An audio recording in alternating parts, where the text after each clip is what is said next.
on Fox 12 Oregon. Good evening and welcome to the 5 o'clock news. I'm Pete Ferryman. And I'm Elizabeth Dinh. For the second time this legislative session, Senate Republicans have staged a walkout, this time in protest of House Bill 2020. The bill includes a plan to cut carbon emissions in Oregon and would invest money in clean energy jobs. But it would also impose restrictions that some fear would hurt the economy, cutting jobs in major industries like transportation and logging. Yesterday, a convoy of truckers rolled into the Capitol in protest. This is going to cost every single Oregonian money. Today, lawmakers were supposed to vote on the bill, but Senate Republicans left the Capitol. Fox 12's Marja Martinez joins us now live from Salem with more on exactly where they are. Marja? Pete, Liz, I can confirm that they didn't just leave the Capitol, they actually left the state. And now the fight to get them back here to the Capitol building is really heating up. This is the saddest day of my legislative life.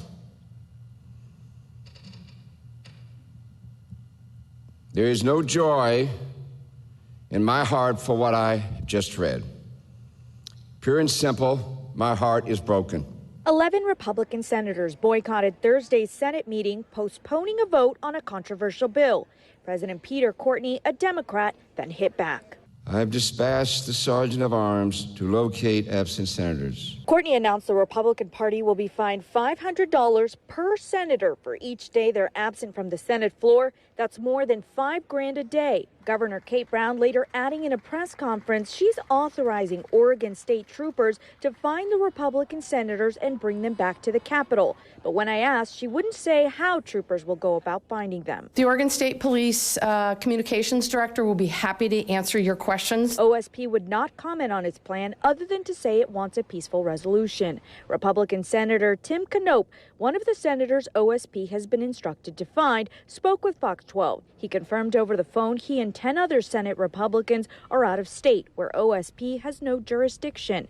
According to Senator Knopp, the walkout was essential to block House Bill 2020 from passing. Proponents say the bill would place a cap on most of the state's greenhouse gas emissions and create clean energy jobs. But not everyone is on board. It raises the gas tax 22 cents a gallon. It raises home heating prices using natural gas by over 50%.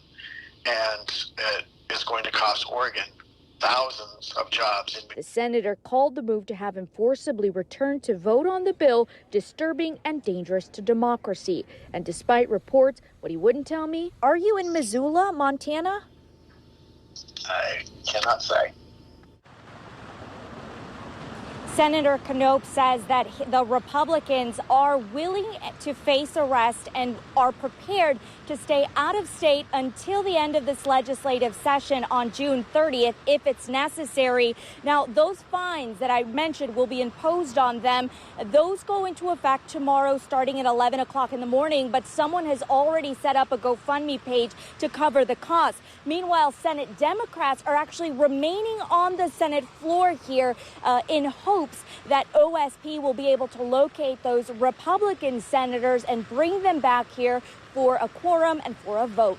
Reporting live from Salem, Marja Martinez, Fox 12 Oregon.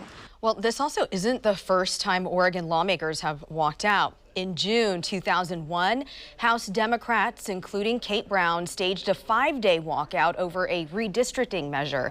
Democrats were upset that Republicans wanted to implement the plan without putting the measure in front of then-Governor Kitzhaber.